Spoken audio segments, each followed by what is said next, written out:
يوم الآخرة ولا إلى الله باطنا وظاهرا آمنا بالله واليوم الآخر ولا إلى الله باطنا وظاهرا يا ربنا واعف عنا واعف الذي كان منا يا ربنا واعف عنا واعف الذي كان منا يا ربنا واعف عنا واعف الذي كان منا يا ذا الجلال والإكرام منا على دين الإسلام يا ذا الجلال والإكرام منا على دين الإسلام يا ذا الجلال والإكرام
الله الرحمن الرحيم قل هو الله أحد الله الصمد لم يلد ولم يولد ولم يكن له كفوا أحد بسم الله الرحمن الرحيم قل أعوذ برب الفلق من شر ما خلق ومن شر غاسق إذا وقب ومن شر النفاثات في العقد ومن شر حاسد إذا حسد بسم الله الرحمن الرحيم قل أعوذ برب الناس ملك الناس إله الناس من شر الوسواس الخناس الذي يوسوس في صدور الناس من الجنة والناس الفاتحة لله سيدنا رسول الله محمد بن عبد الله صلى الله عليه وسلم وآله وصحبه وأزواجه وذريته وأهل بيته وإلى سيدنا المهاجر الله يا محمد وإلى سيدنا المهاجر الله محمد بن عيسى ورسله وقرائهم أن الله يريد درجاتهم في الجنة ويقرون بهم وفي أسرارهم وأنوارهم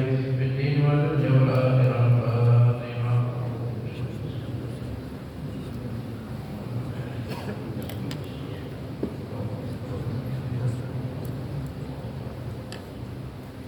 الفاتحة لله سيدنا محمد بن علي وعلى آله وصحبه وقرائهم وغفر سائر على أبي على وإلى أموال سادتنا الصوفيين وكانوا المحدة وعمهم بمشرق الأرض ومغاربها أن الله يحيي درجاتهم في الجنة ويقرون بهم وبعلومهم وأسرارهم وأنوارهم ويليقون بهم بخير وعافية فاتحة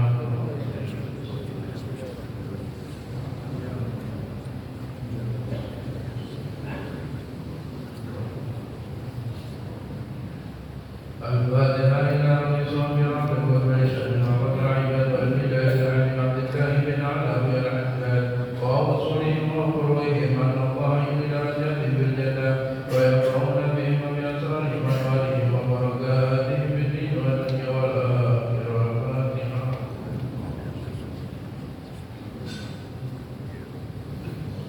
Allah biarkan Allah setiap kali kita berkhususnya pahalanya kepada ibu bapa kita, kepada guru-guru kita, dan kepada keluarga-keluarga kita yang bernama hartanya, tenaganya, pemikirannya, kebanyakan kita, untuk kita, kita, doa kita, dan masjid kita.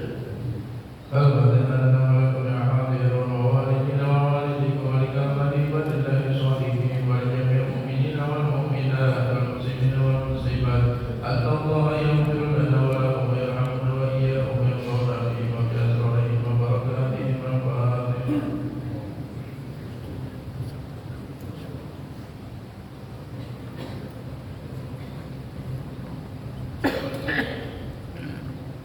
بسم الله الرحمن الرحيم الحمد لله رب العالمين حتى يوم نعمه ويكفي مزيدا اللهم صل على سيدنا محمد وعلى بيته وصحبه وسلم اللهم إنا نسألك بعلم البديهة المعلومات والسبع المثاني أن ترفع لنا بكل خير وأن تتفضل علينا بكل خير وأن تجعلنا من أهل الخير وأن تعاملنا يا مولانا معاملتك لأهل الخير وأن تفضلنا بأهلنا وأنفسنا وأولادنا وأصحابنا وأحبابنا من كل محنة وفوز وخير إنك ولي كل خير ومتفضل بكل خير ومعلن بكل خير يا أرحم الراحمين صلى الله على سيدنا محمد وعلى آله وصحبه وسلم والحمد لله رب العالمين اللهم إنا نسألك رضاك والجنة ونعوذ بك من سخطك والنار اللهم إنا نسألك رضاك والجنة ونعوذ بك من سخطك والنار اللهم إنا نسألك رضاك والجنة ونعوذ بك من سخطك والنار يا عالم السر منا نهدك ستر عنا وعافنا واعف عنا وكلنا حيث كنا يا عالم السر منا نهدك ستر عنا وعافنا واعف عنا وكلنا حيث كنا يا عالم السر منا نهدك ستر عنا وعافنا واعف عنا وكلنا حيث كنا يا الله بها يا الله بها يا الله بحسن الخاتمة يا الله بها يا الله بها يا الله بحسن الخاتمة يا الله بها يا الله بها يا الله بحسن الخاتمة والحمد لله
المرسلين سيدنا ومولانا محمد وعلى آله وصحبه أجمعين.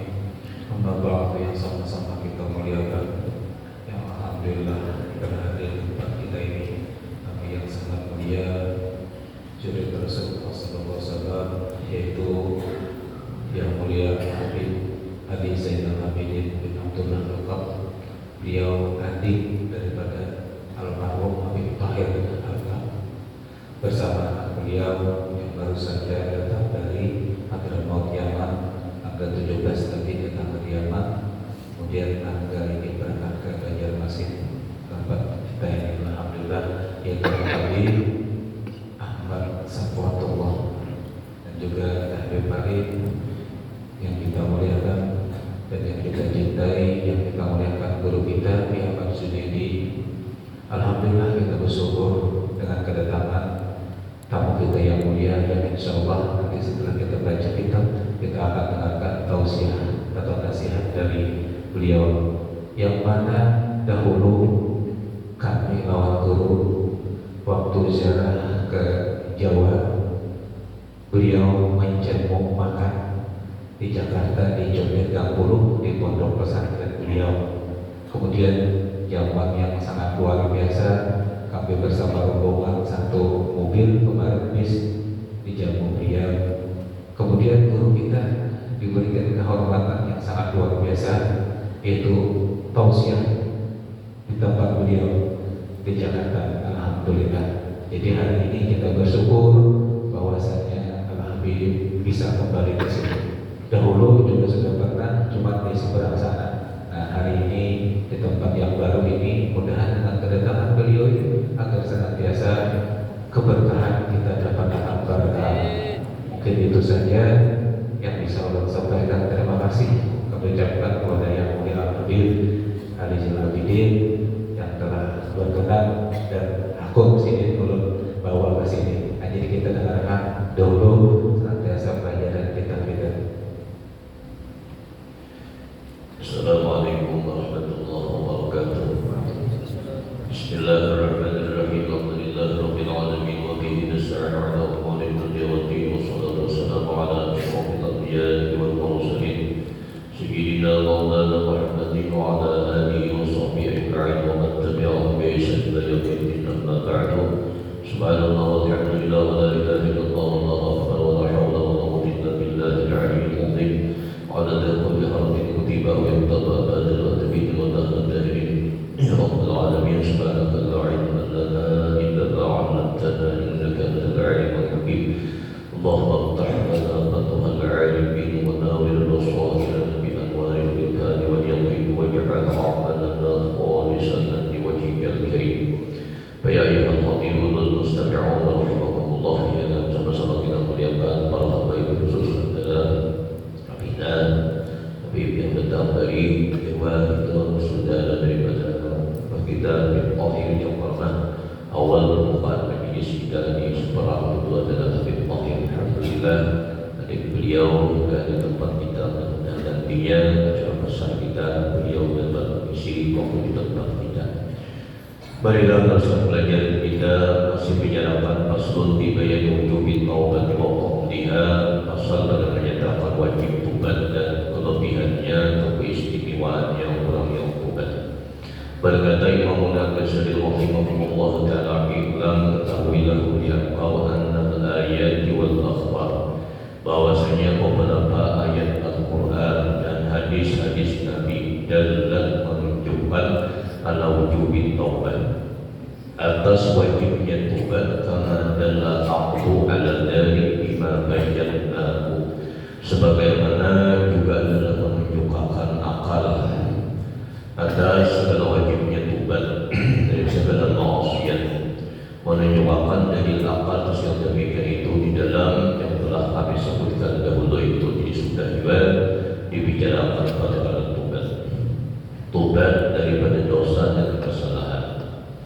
Kalau orang-orang yang istimewa itu adalah tobat kalau ia lupa dengan Allah, itu orang-orang yang istimewa. Nah, bila orang-orang yang itu sudah hasanatul abrar sayyi'atul mukarramin, dan seterusnya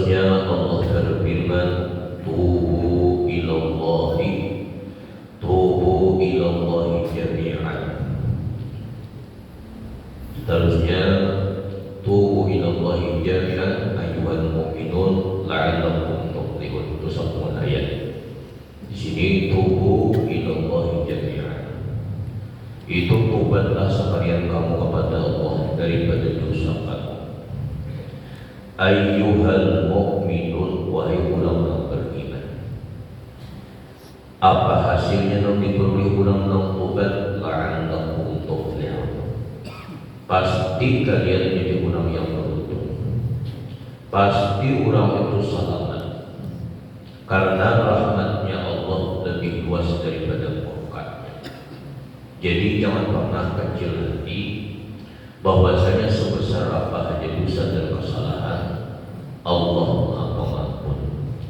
Jadi seolah-olah Allah mengatakan tubu ilallahi jami'an, itu tobatlah kepada Allah semuanya, baik dosa yang kecil sagirihan, baik dosa yang besar kabirihan, baik amdiha bersengaja atau wasahiyah yang lupa, baik yang ditobati daripada yang kita lihat yang haram, baik yang ditobati yang kita dengar yang haram, baik yang kita tobati lintasan hati kita yang senantiasa maksiat kepada Allah.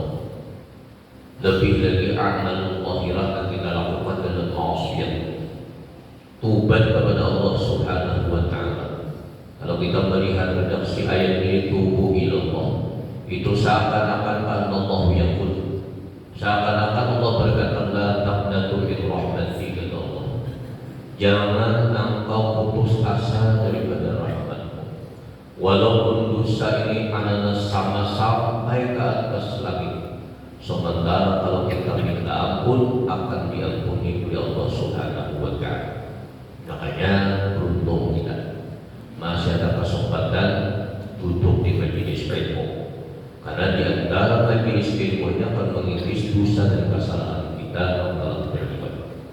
Karena man talabal ilma kana kafaratan lima khata. Siapa yang menuntut ilmu mengkafarat dosa dan kesalahan yang telah berbuat. Jadi kalau kita mau memikirkan tubu ilallah, ya Allah Ta'ala tubat kepada Allah. Jadi karena Allah yaqul la taqnatu min rahmati. Jadi siapa siapa yang terlibat daripada yang dilarang oleh Allah, kalian tubat Allah. Selesai sudah. Karena sudah tadi dikatakan sampai ayat yang jalan, tubu ilallahi jami'an ayyuhal mu'minun la'allakum tuflihun. Pasti kau menjadi orang yang beruntung. Jadi faidat taubat biha al-falah. Jadi siapa yang tobat pasti mendapatkan keberuntungan. Nah, inilah dalam keadaan untuk membicarakan tobat. Jadi kita serahkan pada Habib yang akan menyampaikan seterusnya. Cukup kita belajar di sini. Kita sangat menginginkan daripada masukan-masukan para habaib dan para alim. Alhamdulillah, kita istighfar sedikit bacaan kita. Kemudian kita mintakan dulu kepada anak beliau, karena waktu juga jam 4 lewat 10, jadi ada 50 menit berbeda, ada 50 menit.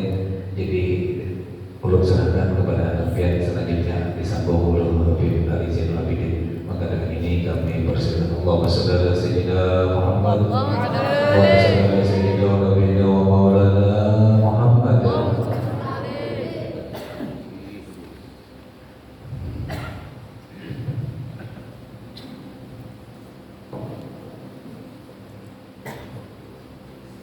Assalamualaikum warahmatullahi wabarakatuh.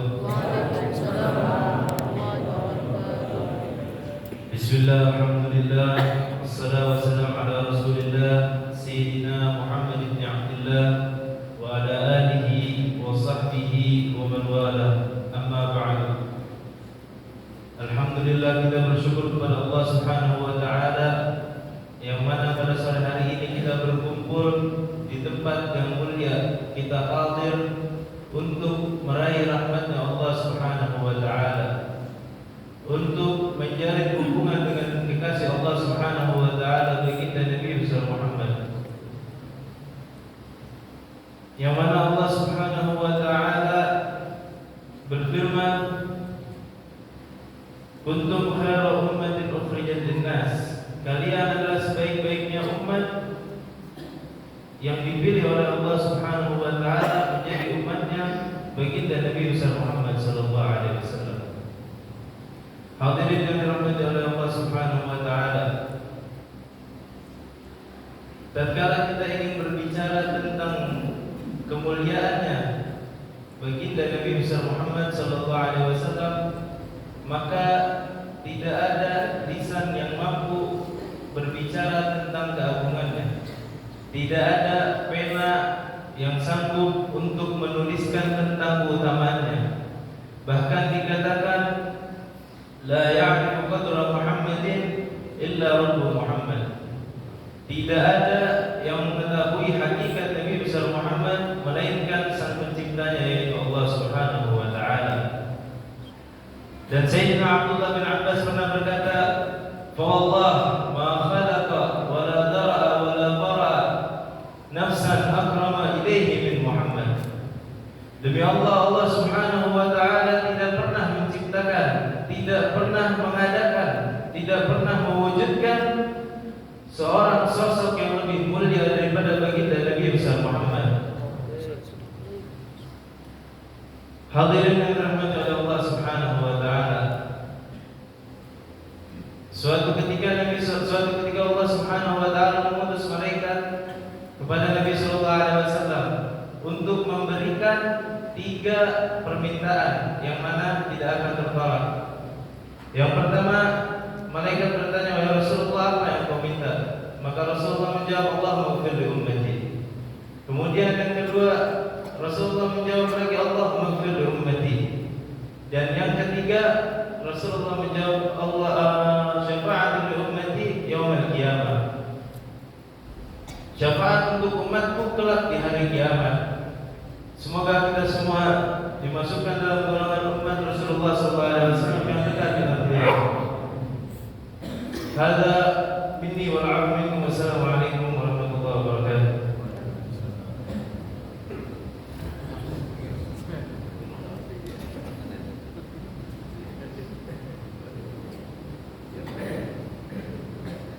Assalamualaikum warahmatullahi wabarakatuh. Bismillahirrahmanirrahim. Alhamdulillahirabbil alamin wa bihi nasta'in ala umuri dunya waddin. Sallallahu ala sayyidina Muhammadin wa ala alihi wa sahbihi ajma'in. Rabbi shrah li sadri wa yassir li amri wahlul 'uqdatam min lisani yafqahu qawli. Raditu billahi rabban wa bil islami dinan wa bi Muhammadin sallallahu alaihi wasallam nabiyyan wa rasulan wa rasul. Aurat wa mura'ah ya rahmatika sallallahu ta'ala min maka surah rahmatak ya jalal wa ikram. Alhamdulillah, pada sore hari ini kita bisa bersama-sama kumpul di majelis taklim untuk mencari ilmu agama, karena sesungguhnya orang-orang yang diberikan kebaikan adalah orang-orang yang mencari ilmu. Mayuridillah bi khairan yufaqihu fid-din. Dari ciri-ciri kalau kita pengen tahu kita ini orang yang dipilih oleh Allah menjadi orang baik atau kita orang jelek, maka yang pasti-pastinya saja kata Allah SWT, orang yang mau mencari kebaikan, mencari ilmu adalah golongan orang-orang yang baik. Ya. Jadi kalau umpama kita ini merasa diri kita ini banyak dosanya, banyak salahnya, banyak kelirunya gitu, tapi dia masih mau masuk ke majelis ilmu gitu, berarti dia masih termasuk golongan orang yang dikehendaki oleh Allah menjadi orang yang baik. Jadi orang-orang yang merasa tersesat, orang-orang yang merasa berdosa, orang-orang yang merasa telah berbuat kekeliruan, kesalahan, dia akan berpikir kemana saya harus lari, kemana saya harus mencari pertolongan agar kita atau saya menjadi orang yang selamat. Maka jawaban yang paling tepat adalah datangi tempat-tempat ilmu. Karena Nabi mengatakan mayuridillah bi khairan faqihu fid-din. Kalau Allah menghendaki kebaikan, pasti kalian itu akan digiring, ya, diarahkan ke tempat-tempat orang mencari ilmu. Makanya beruntung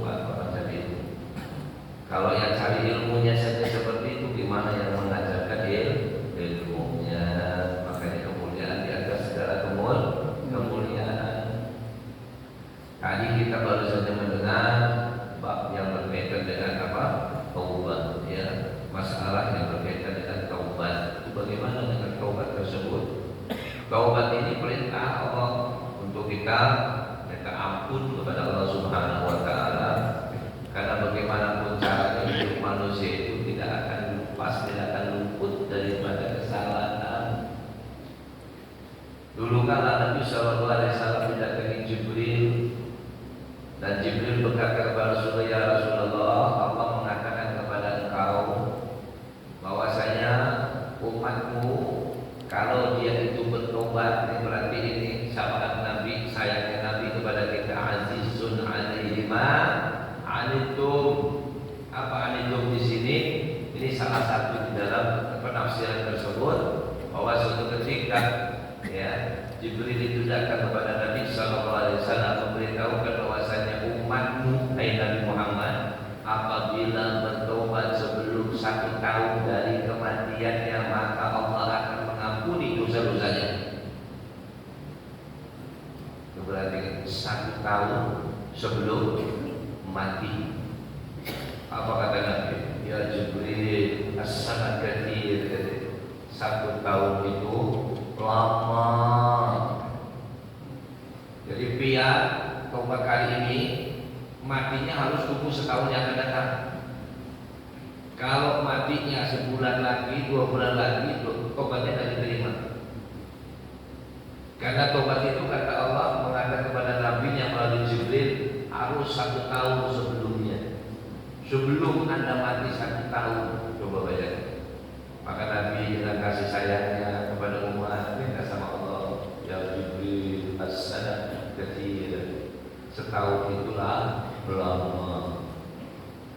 Maka Allah pun memerintahkan kepada Jibril kasih tahu kepada Nabi Muhammad, kalau andai kata dikurangi sama Allah, kalau andai kata umatmu bertobat sebelum 1 bulan, terus setahun diganti 1 bulan, maka katanya akan aku ampuni dosa. Artinya kalau ada tobat sekarang, tunggu sampai 1 bulan, jangan mati duluan. Kalau biar mati duluan, bukan diampuni, karena masih berarti belum ada 1 bulan. Kata Nabi mengatakan kepada Jibril, ya Jibril, as-sanad katsir. 1 bulan itu lama. Lapor lagi, Nabi minta diingatkan, ya Allah, apa kata daripada Allah kepada Jibril, kasih tahu Nabi Muhammad, kalau umatmu bertobat sebelum mati 1 minggu aja, usbuh ya, maka akan aku ampuni dosa. Nabi masih mengatakan 1 minggu kadir lama. Berarti jangan 1 minggu gitu loh. Takutnya sampean itu apa? Tobat sekarang mati besok. Katanya besok minggu ya. Akhirnya dilaporkan lagi, maka diberi keringanan lagi sama Allah. Kalau umatmu tobat sebelum 1 hari, aku akan ampuni. Oh 1 hari Pak, enak tuh, ya kan? Hari ini tobat, insya Allah besok mati nggak masalah. Yang penting 1 hari itu udah aman. Tapi Nabi bilang apa? Al-yawm katsir. 1 hari juga masih lama. Mereka diingatkan lagi. Datang lagi ya Allah, 1 hari itu lama kata Nabi Muhammad. Mereka diingatkan lagi, jangan 1 hari. Takutnya tobat hari ini mati sorenya. Kamu belum sampai sehari. Di mana nasib ini orang, kasihan. Baik, kalau begitu sebelum mati 1 jam. 1 jam. Biar tobat sekarang tunggu 1 jam. Lewat 1 jam, udah bismillah, matian, tidak apa-apa. Ya, yang punya dosa. Tapi kata Nabi Muhammad, 1 jam itu lama. Kenapa takut dia itu bertobat? Ya, karena orang mati kan trauma. Kadang-kadang ini Pak, dengerin Pak, orang kalau mau mati itu akan melihat sesuatu Pak. Kalau kita nggak lihat, tapi orang mati masih lihat. Nah karena melihat sesuatu dan dia tahu bahwa ini akan mati, dia akan bertobat kalau memang bisa untuk bertobat. Nah kalau dia tobat, kemudian nunggu 1 jam lagi itu, nah Israel itu buru nyawanya, buru mati itu orang, maka 1 jam itu Seandainya Allah kasih keringanan, nggak tanggung kasih ringannya, Pak. Tahu kasih ringan sampai kemana? Kata Allah, kalau umatmu bertobat, ya, sebelum nyawanya bilgalalah sampai di tenggorokan. Kalau nyawanya belum sampai di sini tenggorokan gitu, kan kita kan dicabut dari kaki naik ke atas, ya. Tapi kaki udah mati duluan nih, dari dengkul sampai kaki ini ke bawah, jadi dingin, Pak, dingin. Itu alamat kaki mati. Jelas? Orang kalau mau mati kadang-kadang dokter kasih tahu dia.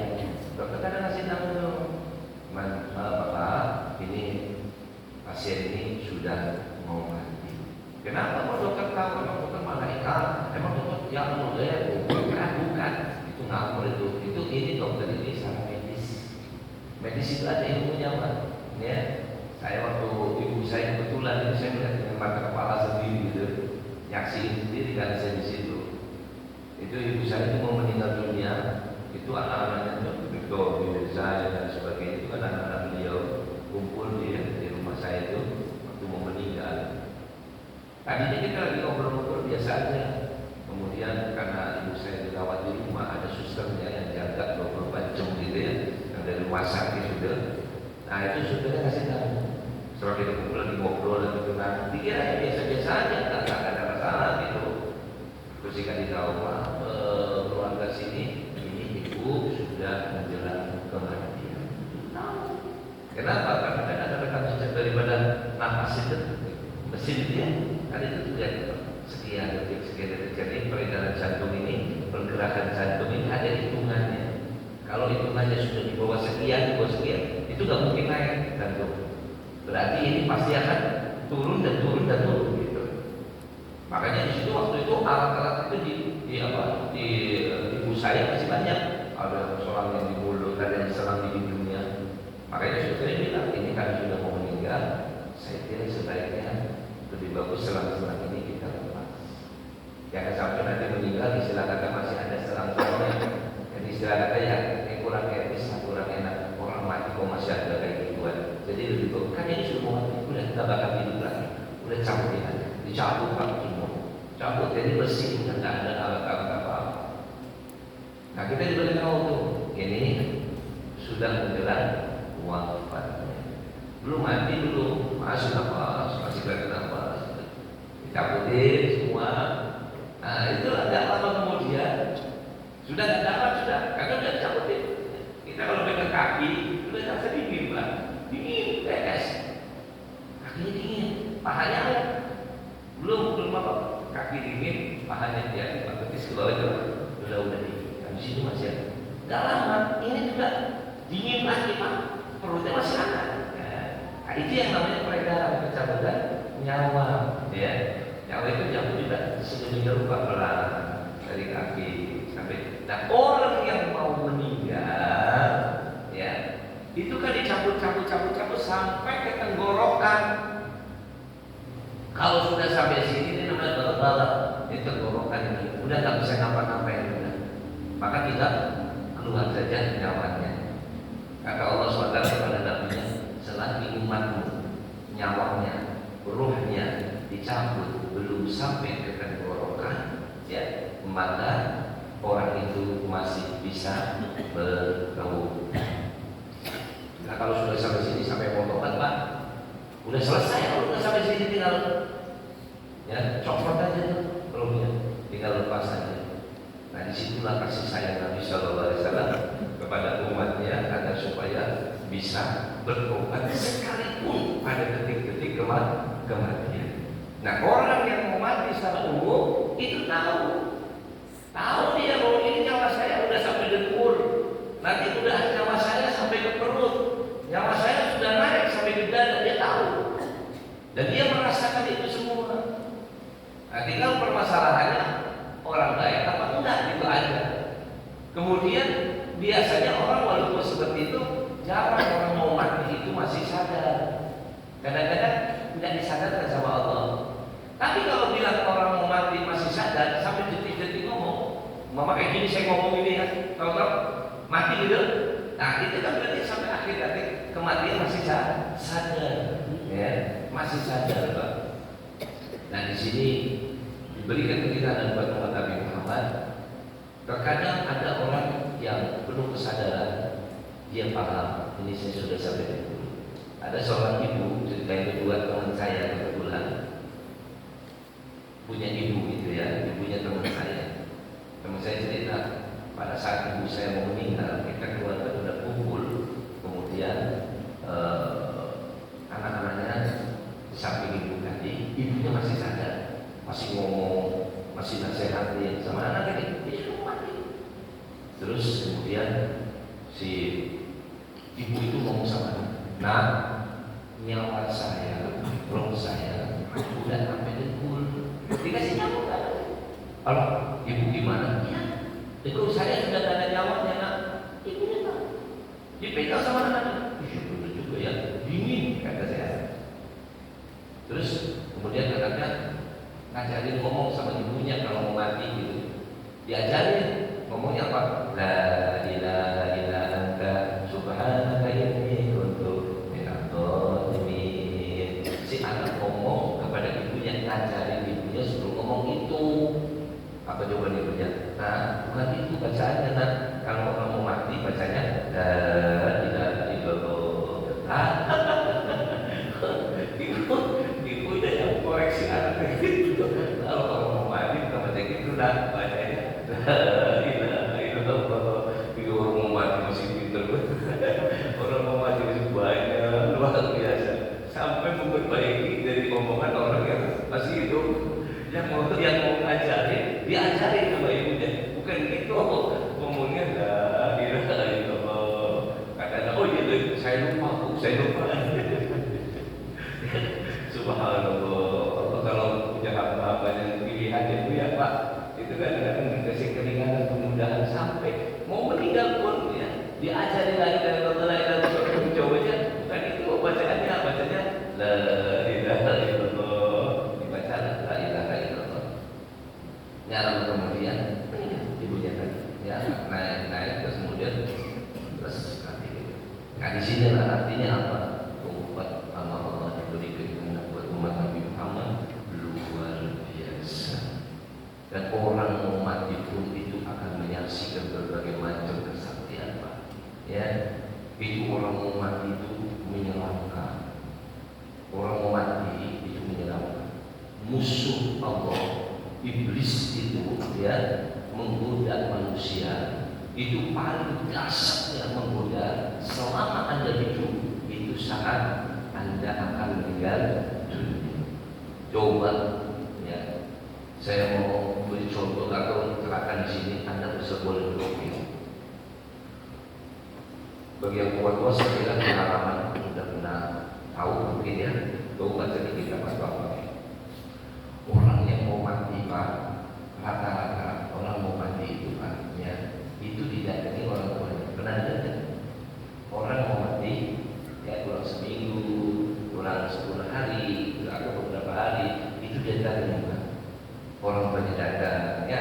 Ini orang udah mati loh ya, udah mati. Bapak Ibu sudah mati, sudah tetap. Makanya kadang-kadang orang mau menikah, dia ngomongnya sama keluarganya. Semalam ayah saya dengar ya? Ya nanti ada lagi semalam atau kemarin ibu saya datang ke saya. Ibu bilang gini, ayolah nanti kamu pulang ya, ibu datang ya, nanti dijemput ya. Itu ya, diberitahu. Sudah mau beberapa hari mau mati, ya sampai orang bilang yang kira-kira tak 40 harian deh. Itu goncangan 40 hari itu. Itu harus 40 hari itu sudah dibayar-bayarkan sama Israel itu. Semua orang kalau mau mati sebelum 40 hari itu malaikat Israel sudah mulai ya membaca bayang ini orang keanehan-keanehan ucapannya, perilaku, lihat gerak orang yang mau mati. Kadang-kadang ada perbedaan-perbedaannya. Apalagi tambah mendekat.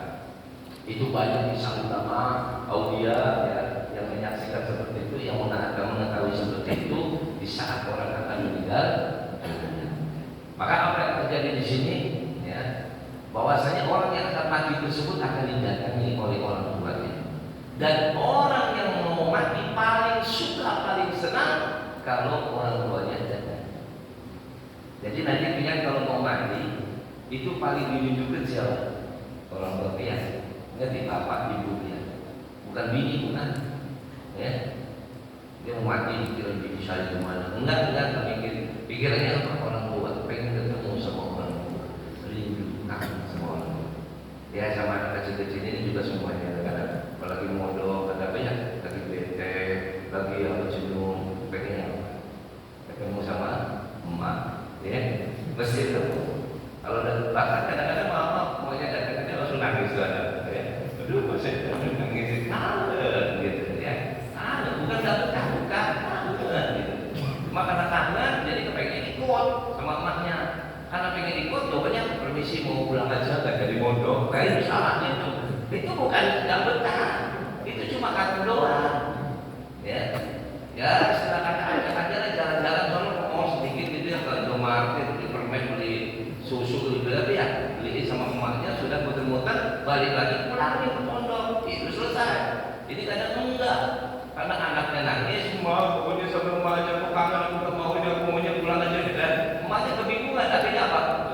Pak Guru, maaf ya, anak saya gak betah, mau pulang. Dipulangin beneran. Begitu 2 hari, 3 hari, rumah tengkar mamanya. Kenapa? Ya udah biasa, itu namanya anak. Ya, 4 hari, 5 hari, telepon sama gurunya, guru maaf, ini anak saya mau pulang lagi aja ya. Di rumah udah nakal, di rumah udah terberes gitu. Nah, kemarin kenapa dipulangin? Ya, jadi itu sebetulnya bukan faktor ingin apa namanya tidak betah. Itu biasanya anak-anak itu cuma karena apa? Rindukan sama orang tua. Ya, jadi apa? Pilu gitu kan, sedih, kepengen nempel aja sama orang tua. Nah itu seperti itu. Orang mati pun berdoa ya. Sama. Orang mau mati itu juga merindukan orang tua. Nah ini Pak, momentum seperti ini itu diketahui oleh iblis. Kemudian diketahui oleh iblis bahwa kalian semua itu pasti kalau akan meninggal merindukan orang tuanya. Ya. Maka apa yang terjadi karena ada merindukan orang tuanya? Iblis akan memerintahkan 2 setan untuk menjelma menjadi sebelah kanan bapaknya ibu anak, yang sebelah kiri ibu. Coba bayangkan, orang mau mati benar kepengen ketemu emaknya, pengen didampingi orang tuanya, mati ada orang tuanya rasanya tenang. Itu kan ibu saya, bapak saya. Ya, ternyata ini bukan bapak sampai, ini bukan ibu sampai, ini justru malah setan yang diutus oleh iblis, ya, ditaruh di sebelah kanannya, menyerupai bapak itu orang yang mau mati. Anak lihat ini persis bapaknya dia, nggak ada perubahan sama sekali. Itu bapak saya, ibarat kayak aku yakin gitu, ya. Yang sebelah kiri ibunya. Maka si bapak bilang apa? Si bapak berkata kepada anak tersebut, "Hai anakku," kata si bapak ini mau mati lupa. Ini sebelah kanan. "Hai anakku, aku adalah ayahmu. Aku sangat merindukan dan mencintaimu. Saat inilah kesempatan yang terbaik. Matilah engkau dalam agama Nasrani. Itulah sebaik-baik agama." Coba bayangin. Kira-kira kalau sampai mau mati di samping bapak sampai itu ada sebelah kanannya ngomong kayak gitu, kira-kira sampai mau mati ngomong apa? Mau ikut Islam atau Nasrani? Hah? Mau ikut Islam atau Yahudi? Sedangkan bapak sampai di sebelah kanan, matilah dalam agama Nasrani. Kira-kira sampai mau mati apa? Mau iya atau tidak? Sok pikir. Woi, bisa nggak jawab? Bisa nggak sampai ngomong? Wah tidak mau wah keren, ya keren itu kalau bisa menolak itu keren itu. Ini yang sama. Yang sebelah kiri, kalau biar masih diem aja. Yang sebelah kiri itu menyerupai siapa? Ibunya.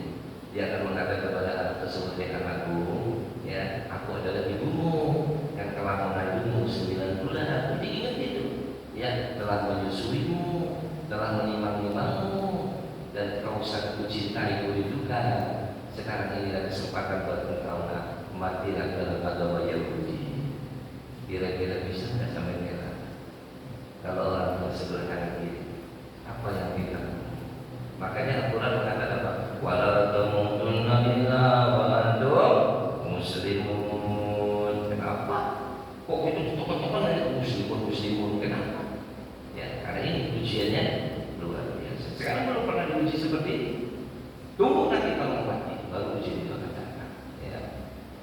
Kemudian juga ini orang yang mau mati godaannya luar biasa tadi Pak. Ya. Makanya ulama kita Pak dulu baca Ratibul Haddad, ya dan jalali wal ikram, aminna ala dinil Islam, ya dan jalali wal ikram, aminna ala dinil Islam. 7 kali Pak. Ini yang ngomong, yang baca Habibul Haddad, seorang kutubul irsyad, seorang wali min awliyaillah, seorang ulama yang amilin, seorang yang istimewa, seorang karena kitabnya kita bisa lihat bagaimana isi kitabnya seperti itu. Itu aja akan kepada kita, jangan lupa tiap hari bacalah ya dan jalali wal ikram, amin ta'ala di Islam. Ya dan jalali wal ikram itu sebulan mengatakan termasuk salah satu min asma'illahil a'zam.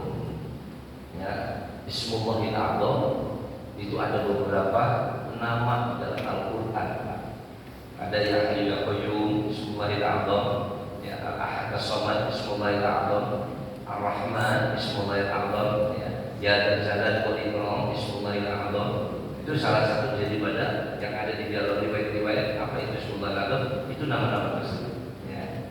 Itu Bismillahil A'zam. Al-Habib Umar bin Abdurrahman Al-Attas yang punya Rabbul Attas juga sama Pak. Allah biha, ya Allah biha, ya Allah biha Muslim. Khatimah, kan? Minta sama Allah agar supaya husnul khatimah. Kenapa itu rawan, Pak? Orang kita lihat orang mati selesai kubar, itu doa. Nah, kaumnya cobanya luar biasa. Ya, belum nanti iblis di depannya. Nih Pak, orang mau mati, semua orang secara umum kalau mau mati itu dadanya ini panas Pak. Tenggorokan ini kering. Ya kalau orang bilang kayak panas dalam, bukan dalam. Orang kalau panas dalam gimana? Kering banget ya. Rasanya kita minum apa tuh? Sampai tiga. Rasanya dalam ya itu lagi gitu ya. Haus Pak. Ya butuh minum. Rasanya mati itu kecekek gitu, karena kekeringan. Makanya kalau orang mati disunahkan ke siapa? Minum kan? Walaupun cuma setetes pakai sendok. Ya. Bukan di sini ngobrol aku itu enggak, nanti belum kali. Ya di sini cuma kayak sendiri. Yang penting keringin tenggorokan, bukan buat minum, kering doang. Basahin orang bilang basahin tenggorokan. Ya kasih itu aja. Kenapa? Karena umumnya orang itu haus. Ini dalam kehausan seperti ini dimanfaatkan oleh iblis. Iblis di depannya. Kalau kita lolos dari ini, nggak ngikutin emak yang atau bapak yang nyupes sekali yang bapaknya yang ini nggak ngikutin ini dan ini, iblis akan mengatakan sekarang kau akan mati dalam kehausan. Kau akan tercekik dalam kematian tersebut. Kalau kau ingin selamat, kau ingin hidup, kau ingin panjang umur, aku bawakan air minum. Dibawakan air minum yang dingin, yang kelihatan embunnya, orang lagi haus. Dilihatin dia hidup sampai nolak minum Pak. Pengen minum. Dan iblis mengatakan kau mati dalam kecekikan dan dalam kekurangan air. Mau aku beli minum? Maka kau akan ya panjang umur, kau akan hidup. Siapa orang yang pengen mati? Otomatis mau juga. Tapi syarat sembahlah aku. Ya, aku deh pakai mata kayak kedip, pakai mata kayak orang Tuhan kamu. Suruh kafir. Dan ini mau mati gimana? Biar kasih air minum juga tetap mati Pak.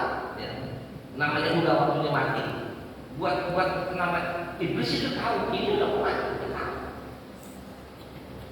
Terus gimana kalau gitu? Kami bisa selamat. Bisa selamat? Enggak gitu. Ya. Biar kita siap pakai. Ngerti kan? Tapi apa yang terjadi? Godaan iblis sama Allah dibiarin.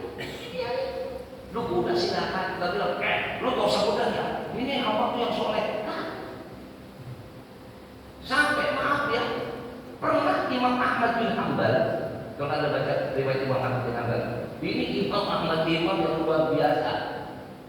Hafidz Quran, hafidz hadis, orang mujtahid, ulama yang kodoh lagi istimewanya.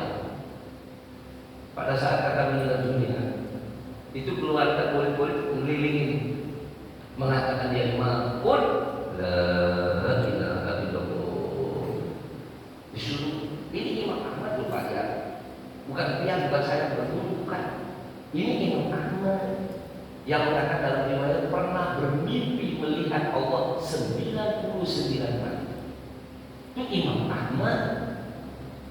Pada saat mau meninggal, karena disunahkan tetap mentauhid laqilu mautakum bila ilaha illallah, maka ditalqin mengucapkan la ilaha illallah.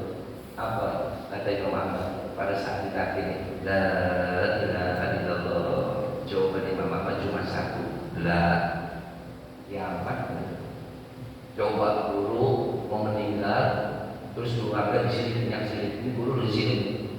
Kita ngomong guru, la ilaha illallah. Ini mau meninggal, cobanya la. Suruh la ilaha illallah, cobanya la berarti apa nih? Tidak. Nolak. Ini bagaimana? Kok menolak? Bukannya diem atau gimana gitu aja? La, kita terang-terangan la. Nah, ini semua Pak murid ya Pak. Seorang imam, seorang guru panutan yang dimuliakan, terus mengatakan lah dalam asumsi murid guru yang namanya keluarga, nah ini kafir ini, menolak. Nah, ini mereka semuanya, bingung mereka semuanya. Tidak lama kemudian Imam Ahmad sadar, ini kan sudah kayak koma, cuma hanya bisa nyawa kata kalimat la gitu aja. Begitu lagi gaduh nangis, Imam Ahmad sadar lagi, mengatakan, kenapa kalian pada nangis? Ya Imam, kami ajarkan engkau mentalkin ini, engkau mengatakan la ilaha illallah, engkau mengatakan la. Gimana kami tidak nangis? Bukannya kau menjawab mengatakan la ilaha illallah? Apa jawabannya? Iya benar. Kamu tak ngerti. Ini dengar ini. Makanya jangan sudut kalau melakukan guru, jangan. Apa katanya Imam Ahmad? Kamu nggak ngerti, kau nggak tahu. Pada saat kau mengatakan la ilaha illallah, itu di depan saya iblis tahu. Iblis mengatakan ya Ahmad, ya, kau telah selamat dari godaanku. Iblis mengatakan kepadaku, di saat itu beberapa kali kamu mengatakan la ilaha illallah, iblis mengatakan hai Ahmad, kau telah selamat dari godaanku. Maka aku jawab kepada iblis, la. Ini ngomong la sama iblis bukan sama lu. Nah, karena iblis mengatakan seperti itu, maka aku jawab, orang tidak akan selamat dari godaan iblis. Oh, iblis tidak akan berhenti menggoda kita orang sebelum kita mati, Pak. Jangan tertipu bahwa kita harus sudah amal, iblis kok bakal godain. Nah, itu dia lagi digoda iblis, itu namanya ujub. Jelas ya? Ini ulama-ulama kayak gini ini tahu penyakit hati, bukan sekedar penyakit biasa. Jadi ulama itu mengaku tidak, kamu ditugaskan memang kamu akan menggoda manusia sampai titik kematian. Sebelum mati tetap iblis itu pasti akan menggoda manusia. Makanya kalau mengatakan kau selamat Ahmad, kau sudah lolos daripada godaanku, bohong. Ini godaan, ini omongan ini, godaan ini kepada saya. Kalau saya mengiyahi, saya celaka saya. Makanya saya katakan lah, saya katakan tidak pula kepada iblis tersebut. Jelas. Akhirnya kemudian Allah mengatakan la ilaha illallah Muhammadur Rasulullah. Bahkan banyaklah banyak ulama mau meninggal itu kadang-kadang mau la ilaha illallah Muhammadur Rasulullah itu doang enggak. Mereka mengatakan la ilaha illallah wa annaka Rasulullah. Enggak mengatakan Muhammadur Rasulullah, tapi mengatakan wa annaka Rasulullah. Kok bisa mengatakan wa annaka? Bukankah inilah illallah Muhammad Rasulullah? Ya, karena waktu mau meninggal dia melihat Rasulullah ada di depan.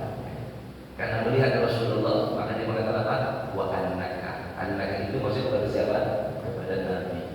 Annaka Rasulullah, engkau Rasulullah. Saking lihat fakta, jadi tidak nyebut nama. Kalimat annaka Rasulullah. Ya, la ilaha illallah wa annaka Rasulullah. Saking lihat fakta. Nah ini Pak, buat orang awam kita ini biasa. Itu kan levelnya awalnya ya. Kalau kita kalau serius itu agak terlalu mimpi gitu ya Pak ya. Kita yang kata-kata aja deh. Ini iblis goda kanan kiri setan ini. Itu dibiarkan sama Allah menggoda, biarkan. Tetapi ada tetapi. Apakah dibiarkan begini manusia akan ya tergoda oleh iblis dengan rayuan ibunya atau bapaknya gitu? Maka di dalam Al-Quran mengatakan apa? Disabitullahu alladzina amanu bil qawli tsabit bil hayatid dunya wa bil akhirah. Ya, walaupun godaan walaupun, tapi kalau kita benar-benar punya iman gitu, Allah akan tetapkan iman kalian. Allah akan sia-siain kita punya iman. Ya, selama ini Anda mempertahankan iman Anda akan ditegakkan yuthabbitullahu alladzina amanu bil qawli tsabit bil hayatid dunya pada saat itu, bil akhirah di saat di alam barzakh. Bagaimana nanti kalau saya ditanya malaikat, bagaimana? Tidak pakai bagaimana. Kalau Anda kuat iman Islamnya, matinya Anda mau segede apapun godaan tetap aman-aman aja. Di kuburan undakannya dimaklumkan nanti seperti apapun aman-aman aja. Kenapa Allah menjamin, ayat ini menjamin untuk orang yang aku punya iman yang kuat. Makanya Allah mengatakan dalam ayat yang lain, innal ladzina qalu rabbuna Allah tsumma istaqamu. Innal ladzina qalu rabbuna Allah. Itu kan sama-sama kalau ditanya, siapa Tuhan sampean? Halo, siapa Tuhan Anda? Jawabannya Allah. Betul? Kalau kita semua ditanya siapa Tuhan Anda? Jawabannya Allah. Maka kata Allah apa? Tsumma istaqamu. Istiqomah dalam keimanan. Ingat goncangkan kita. Karena iman jadi sebuah terus. Iman ini bisa tambah, bisa mengurang, bisa kuat, bisa tipis ya. Tapi ini istiqomah tetap iman kuat, tetap masih pegang iman, istiqomah di dalam keimanan, istiqomah dalam amal ibadah kita. Terus gimana? Tatanazzalu alaihimul malaikatu alla takhafu wa la tahzanu wa abshiru bil jannah allati kuntum tu'adun. Nahnu awliya'ukum fil hayatid dunya wa fil akhirah. Nanti Pak, godaan ini syaitan, godaan ini dibiarin, godaan masa bodoh tidak dicegah, tidak dilarang. Karena itu haknya iblis, haknya setan goda manusia.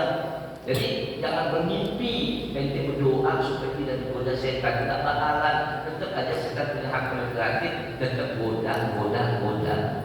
Mau ente orang ahli wirid, mau ente orang ahli istiqomah, mau ente orang wali, mau ente orang alim, mau tetap godaan iblis itu urusan dia, tidak ada yang bisa mencegahnya.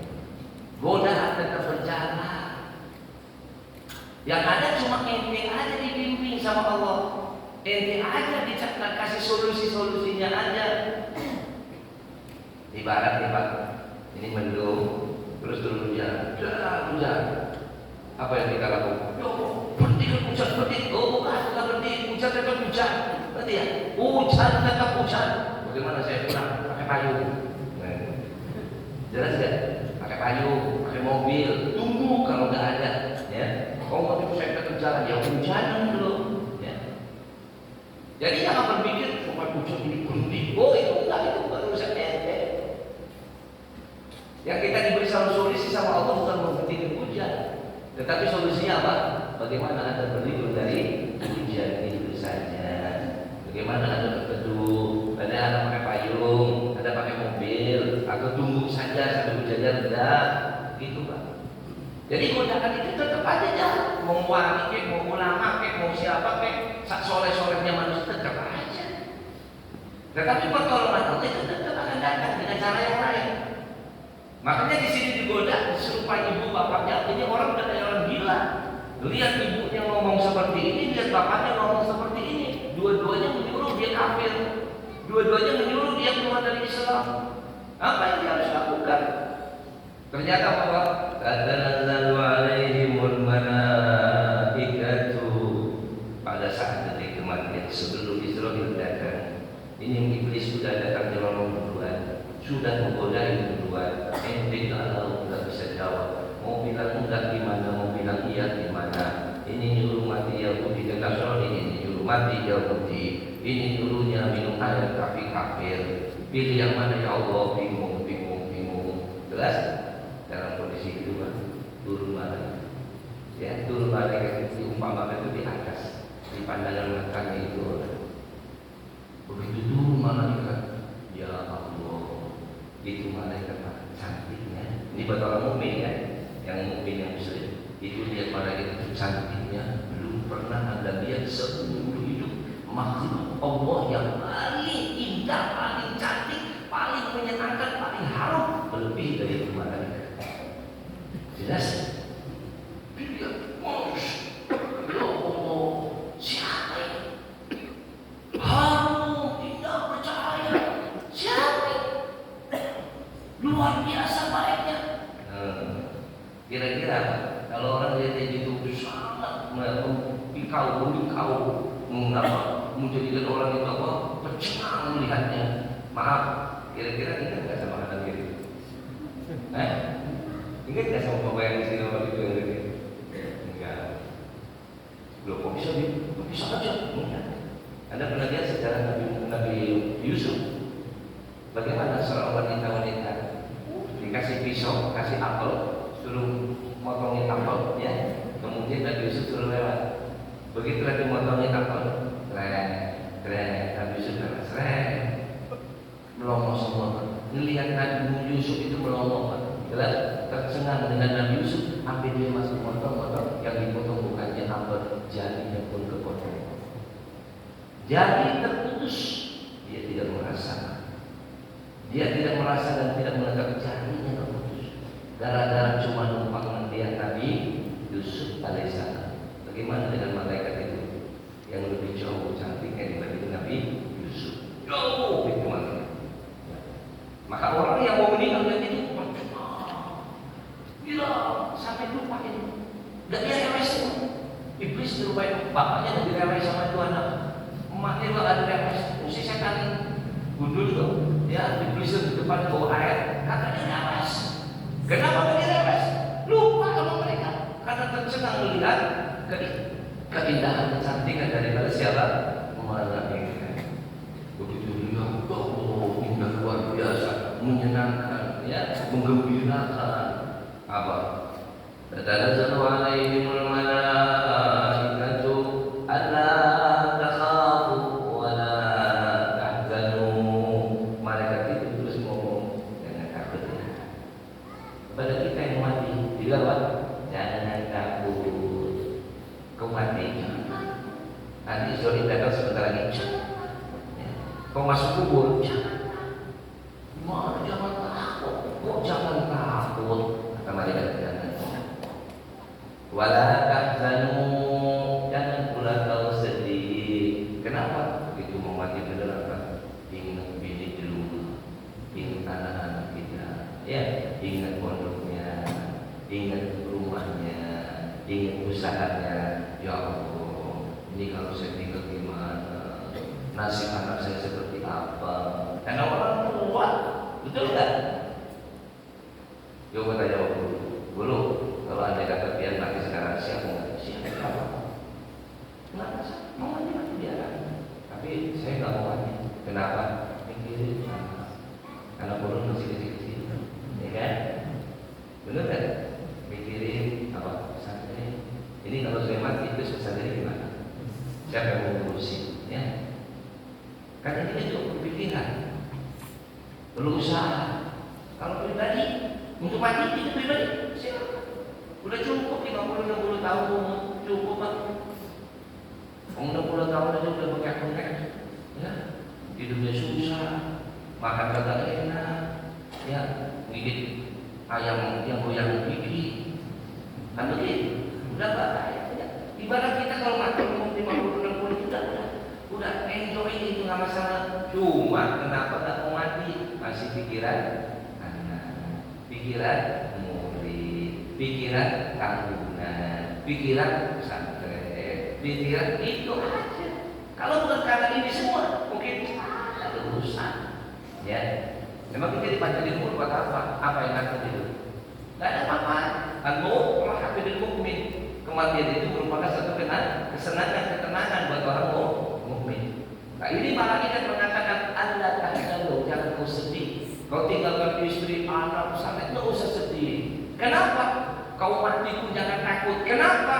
Nahnu awliyaukum fil hayatid dunya wa fil akhirah. Kata malaikat itu, nanti aku yang akan mengurus urusan ente, keluarga ente, anak ente, santri ente, pesantren ente, tenang aja. Aku yang akan mengurusnya. Nanti di kuburan aku yang akan menemanimu. Tak usah pikiran itu, malaikat mengatakan bertanya dan tak usah dipikirin. Aku yang akan menemanimu. Nanti kau dibangkitkan dari liang kubur, aku pula yang akan menemanimu. Sedangkan ini malaikat dilihat mukanya sangat menyenangkan. Ya? Kira-kira orang mau mati ini senang ya? Gila ya Tuhan. Makanya orang-orang soleh kalau mati senyum. Senyum ya? Senyum. Ya, mau mati lihat senyum. Ada kenapa yang dilihat? Dilihat. Ini yang hebatnya. Jadi godaan tetap ada, pertolongan Allah dengan cara yang lain itu pun tetap ada. Makanya itu kita itu usahakan kalau bertobat cepat-cepat bertobat. Imam Ali bin Abi Thalib pernah mengatakan annallaha tajawaza li'asi ama fatahu thawabul muhsinin. Kata Imam Ali bin Abi Thalib, itu tidak ada deh. Semua yang berdosa Allah ampuni dosa-dosanya. Enak apa enak? Semua yang berdosa Allah ampuni dosanya. Enak apa enak? Enak kan? Pertanyaannya, apabila kebaikan orang-orang yang berbuat baik? Ayo, enakan mana sampai diampuni dosanya tapi gak punya kebaikan, atau punya kebaikan bawa modal udah diampuni kebaikan pun masih banyak. Enakan mana? Enakan kebaikan Pak. Makanya apa di sini? Jadi jangan kita berpikir enak orang udah dosa diampuni, enak udah dosa diampuni. Kalau gitu ngapain saya buat baik? Jawabannya biar aja yang dosa diampuni itu orang punya utang tapi dibebasin. Jelas? Sampai punya utang sama saya 100 juta, saya maafin. Senang apa nggak senang? Bilang sampean. Pertanyaannya berapa uang sampean sekarang? Jelas? Saya bilang sampai punya utang 100 juta. Saya bilang Pak, bayar dong utang. Aduh, minta maaf, saya nggak punya uang seperak pun nggak punya, serupiah pun nggak punya. Baik, kalau itu saya bebaskan utang kamu. Senang apa senang? Senang kan? Pertanyaannya, berapa sekarang uang sampean? Nah, belum? Berapa? Sebelum dibebasin, sampai punya uang berapa tadi? Begitu dibebasin, sisanya uangnya berapa? Ya, itu aja bilang sampean. Karena utangnya dibebasin. Allah tajawaza li'asi amara tahu sawabul muslimin. Tapi apa kau kira bahwasanya kalau yang dimaafin terus nanti orang yang sudah berbuat baik, ibadah, sholat, sedekah dan sebagainya itu silang gitu kebaikannya? Oh gitu.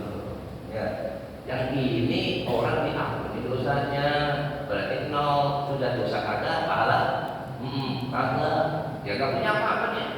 Tapi yang satu lagi dia punya amal ibadah. Kalau kita amal ibadah gimana? Numpuk nggak dia? Numpuk. Berarti kalau bilang ini mati nggak punya utang dan ini mati punya kekayaan. Nah, jelas ya? Itu dari amal ibadah. Makanya Pak, ayo kita berbuat kebaikan, bertakwa kepada Allah, jalani kebaikan, dan yang terakhir adalah bawalah iman dan cinta kepada Nabi Sallallahu Alaihi Wasallam. Jelas ya?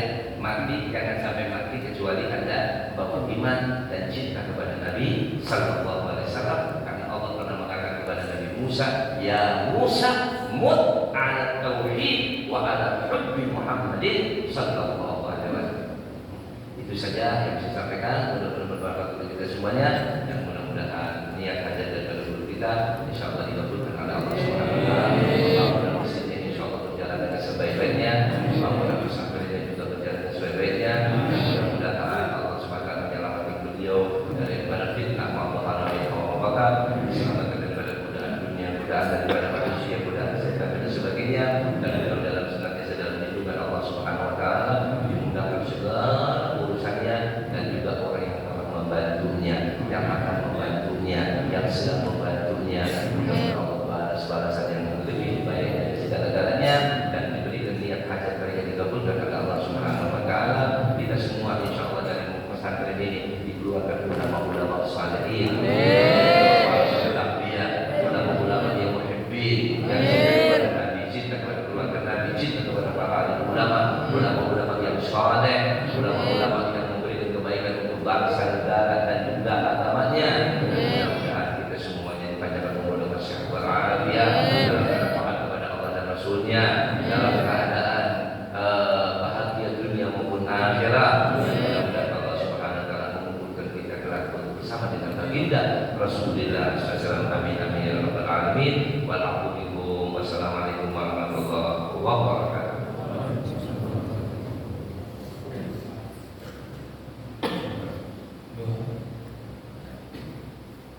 Terima kasih ucapkan kepada yang mulia Bapak Haji Zainal Abidin bin Abdul Hakam bersama anak beliau Yudi Al-Habib Ahmad bin Asafatullah yang berikan ilmu yang sangat bermanfaat, yang mana beliau dengan jelas mudah-mudahan kita apa yang disampaikan beliau bisa berbenak di hati kita, bisa timbul di pikiran kita apa yang disampaikan beliau tadi. Jadi malam Senin yang akan datang insya Allah beliau masih hadir di majelis kita ini. Jadi kesempatan yang sangat luar biasa. Beliau bukan saja darah dagingnya Rasulullah, juga pewaris daripada Nabi Rasulullah yang mana ilmu beliau belajar untuk anak beliau juga diajarkan. Alhamdulillah. Jadi kita sebelum menutup doa, mari kita dengarkan syair-syair yang akan disampaikan oleh Ustaz Fahmi. Dengan ini kami bersyukur. Belum jadi katakan para jemaah malam Senin ini, malam Senin besok kita masih ada sebagaimana biasa. Malam Senin yang kedua berarti kita sudah melaksanakan Maulid Nabi besar Muhammad sallallahu alaihi wasallam.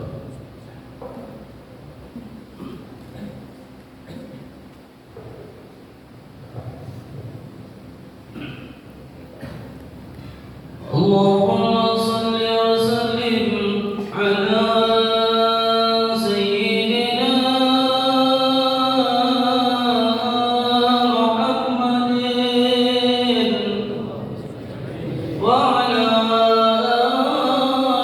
سيدنا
cucu guru kita Kiai sendiri yang lagi sakit di rumah sakit.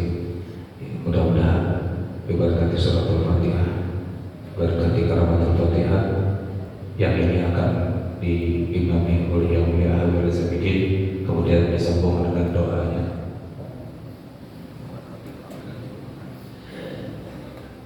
Bismillahirrahmanirrahim. Alhamdulillahirabbil alamin. Allahumma shalli wa sallim ala sayyidina Muhammad wa ala sayyidina Muhammad.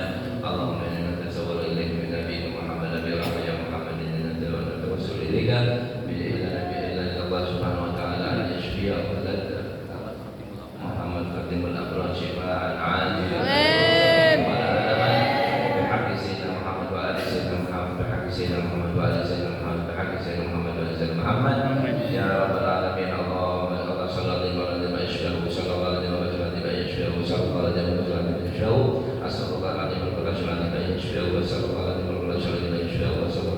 sallam sallallahu alaihi wa